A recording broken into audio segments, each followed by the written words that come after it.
आपण या व्हिडिओमध्ये मराठी कथालेखन करणार आहोत। तो आपल्याला कथेचे मुद्दे दिलेले आहेत, त्या मुद्द्याच्या अनुसरून आपल्याला कथा पूर्ण करायची आहे आणि कथेला योग्य असं शीर्षक म्हणजेच काय तर कथेला नाव पण द्यायचं आहे। सो इथे आपण नाव दिलेलं आहे दोन बोकड व अरुंद पूल किंवा समंजसपणा वगैरे तुम्ही नाव देऊ शकता।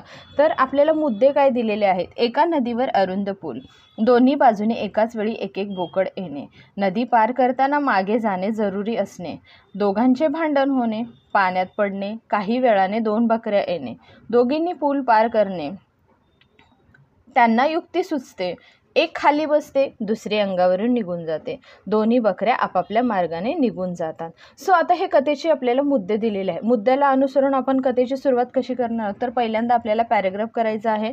पहिला मुद्दा आहे आपला एका नदीवर अरुंद पूल। सो आता लिहिताना आपण काय लिहिणार, एका नदीवर अरुंद पूल होता।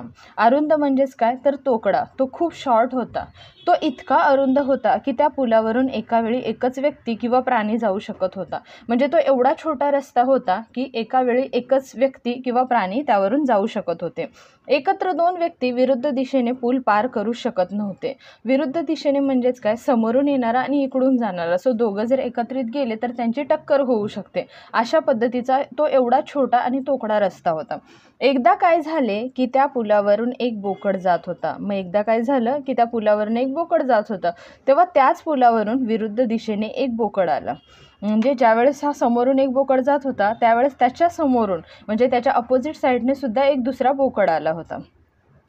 पूल अरुंद होता, पूल तर छोटाच होता, तेव्हा दोघे एकमेकांसमोर येऊन भांडू लागले आणि आता दोघे एकमेकांसमोर आले आणि दोघे एकमेकांना भांडायला लागले, परंतु मागे सरायला कुणीही तयार नव्हते। पण मागे सरायला म्हणजे एकही असा नव्हता की बाबा तू जा मी मागे जातो असं म्हणून एकही तयार नव्हता, दोघांची भांडणं लागले।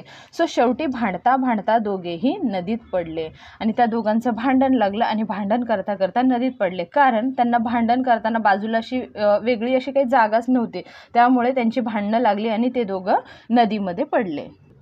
त्यानंतर सेकंड पॅराग्राफला लिहायचं आहे, थोड्या वेळाने म्हणजे दुसरा मुद्दा आहे की थोड्या वेळाने दोन बकऱ्या येतात। सो याचा दुसरा मुद्दा आहे, थोड्या वेळाने त्याच पुलावरून एक बकरी नदी ओलांडत होती आणि त्याच वेळेस या दोघांची भांडणं झाली आणि हे दोघं नदीमध्ये खाली पडले। त्याच्यानंतर थोड्या वेळाने परत एक बकरी आली त्या रस्त्यावरती, तेव्हा समोरून विरुद्ध दिशेने आणखी एक बकरी तो पूल ओलांडायला आली। म्हणजेच काय, दुसरी ही बकरी जात होती त्यावेळेस दुसरी समोरून तिच्या अपोजिटून एक बकरी आली आणि तिलाही पूल ओलांडायचा होता, हिलाही पूल ओलांडायचा होता। पहिल्या बकरीने पाहिले की याच पुलावरून समोरून येणाऱ्या बकरीला सुद्धा रस्ता झाला पाहिजे। मग त्या बकरीला समजलं की अरे बापरे, मलाही हा रस्ता पार करायचा आणि समोरून येणाऱ्याही बकरीला रस्ता पार करायचा आहे आणि जर आम्ही दोघी जर भांडत बसलो तर हे बोकड जसे खाली पडले तसे आम्हीही याच्यातून खाली पडू असं।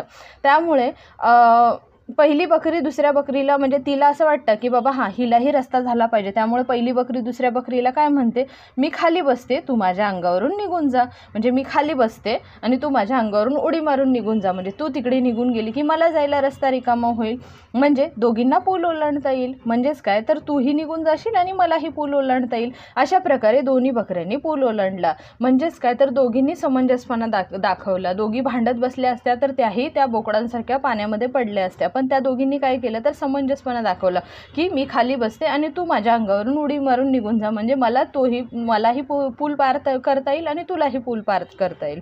सो तात्पर्य काय येणार आहे ह्याचं, कोणतेही प्रश्न भांडणाने नाही तर बुद्धीच्या साहाय्याने सोडवता येतात। म्हणजे प्रत्येक वेळी भांडण करूनच आपला प्रॉब्लेम सॉल्व्ह होईल असं नाही, तर आपण जर समंजसपणा दाखवला म्हणजेच काय तर एकमेकांना समजून घेतलं तर प्रॉब्लेम्स आपोआप सुटतात आणि त्याच्यातून कोणतंही नुकसान होत नाही। सो कशी वाटली तुम्हाला ही गोष्ट किंवा कथा आवडली असेल तर चॅनेलला नक्की लाईक आणि सबस्क्राईब करा। थँक्यू।